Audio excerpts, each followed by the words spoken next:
mga lods. Punta tayo dito sa may bakuran. Ay ipapakita lang ko sa inyo mga lods. Ito mga lods, oh.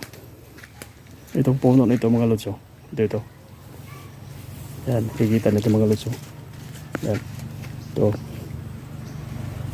Ito tinatawag mga lods na Madre de Agua. Yung Madre de Agua mga lods, pagka sino talagang may alam sa pananim na ito ang pang food supplement ng mga alaga nating baboy, manok, kambing or mga itik. Itong Madre de Agua mga lods. Itong mga dahon niya mga lods. Ito makita niyo mga lods. Yan, Madre de Agua. So halimbawa ipapakain natin itong mga lods sa kambing. So pwede natin ito ibibigay sa kanila na itong mga dahon na ito i-direct natin magbibigay sa kanila ng ganito mga dahon malapad kasi kambing.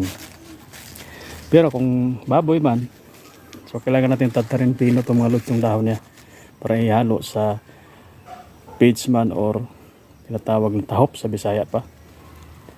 Pero sa manok, ganun din. Manok itik, kailangan pa rin tatarin ng pino itong dahon na ito. Dahon ng Madre de Agua mga lods.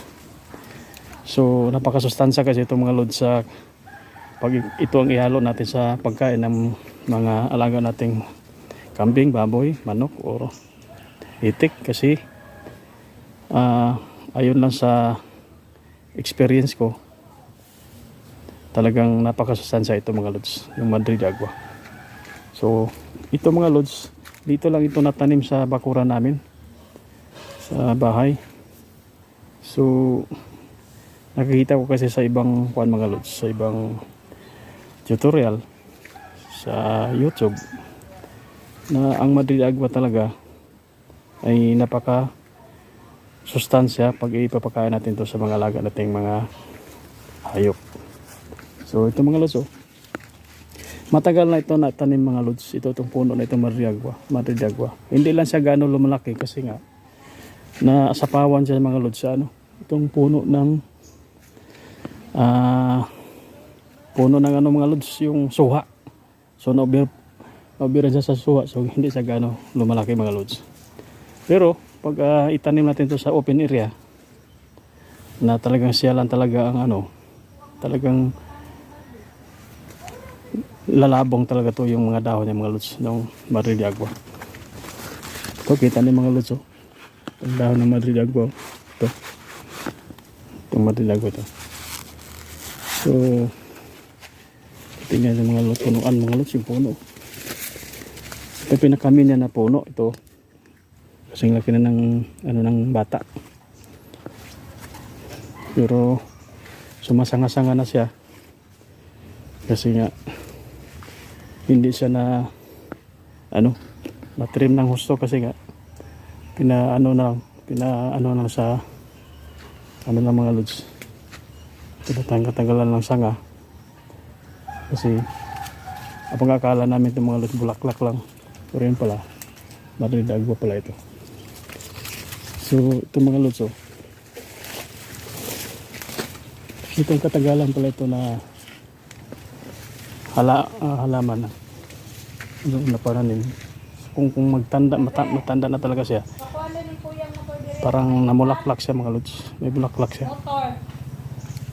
Ganito nga halaman na Madre de Agua. Itong mga pino niya na na dahon, pagbaga sa Bisaya pa sa lingsing. Ito siya.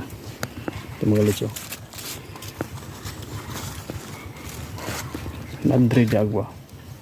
So mga lods, pag halimbawa may tanim kayo ng Madre de Agua dyan sa bakuran nyo or dyan sa farm nyo, so napakalaking bagay dyan kasi pwede nyo ihalo sa pagpakain sa mga alagang hayop, baboy, kambing, manok or itik.